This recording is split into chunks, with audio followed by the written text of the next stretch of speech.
பிறக்கும் போது 3 மணி நேரம் வேலை அந்த அந்த லேபருக்கு ஹார்ட்ன்ற வேலைக்காரனுக்கு செக் பண்ணுவோம். எந்திரிக்கும் போது உங்க பல்ஸ் தொட்டு பாத்துக்கோங்க ஹார்ட்டுக்கு. ஆனா பிறக்கும் போது 3 கிலோ, ஆனா இப்ப 80 கிலோ.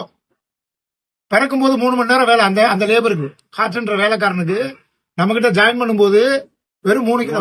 3 மணி நேரம் 3 hours work. Today 8 hours work. ஆனா அவருக்கு அதே சேலரி, அவருக்கு நோ பென்ஷன் நோ இது. ஆனா அந்த வேலைக்காரன் நம்ம கிட்ட இருக்குன்னு நம்மளா நினைச்சுக்கிறது.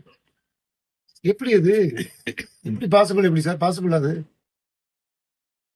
உங்ககிட்ட ஒரு லேபர் இருக்காரு, ஒரு டிரைவர் இருக்காரு அப்படின்னா 10 வருஷம் ஆச்சு அப்படின்னா ஒரு 10,000 ரூபாய் வேலைக்கு சேர்ந்தா அவர் கண்டிப்பா 50,000 ரூபாய் ஆக்கியிருக்கணும். அப்பதான் அவர் நம்ம கிட்ட இருப்பார். அப்ப தானே இல்லையா சார்? என்னைக்கு கவனிச்சிருக்கோம் சொல்லுங்க? சொன்ன மாதிரி என்னைக்கு நினைச்சிருக்கோம் ஹார்ட் ரெஸ்ட்னு? என்னைக்கு நினைச்சிருக்கோம்?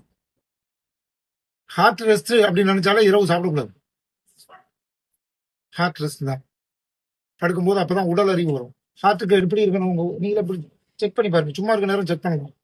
எந்திரிக்கும் போது உங்க பல்ஸ் தொட்டு பாத்துக்கோங்க எவ்வளவு இருக்கு. உட்காரும் போது எவ்வளவு இருக்கு. படுத்து பாருங்க, தொட்டு பாருங்க எவ்வளவு இருக்கு. எந்திரிக்கும் போது கூட இருக்கணும். உட்காரும் போது கொஞ்சம் கம்மியா இருக்கும். படுக்கும் போது இன்னும் கம்மியா இருக்கணும்.